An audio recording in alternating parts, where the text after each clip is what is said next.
Саяси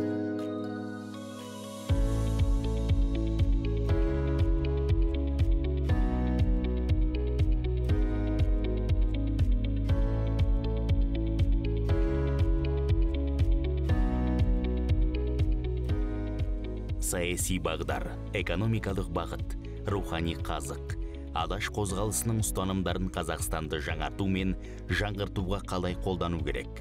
Ақ Жол партиясы Алаш қозғалысын зерттеумен айналысып жүрген 18-35 жас аралығындағы ғалымдарды Алаштың Ақ Жолы жалпыұлттық байқауына қатысуға шақырады. Байқаудың толық ережесі ақжол.kz сайтында. Ақ жолдан айныма, Алаш азаматы.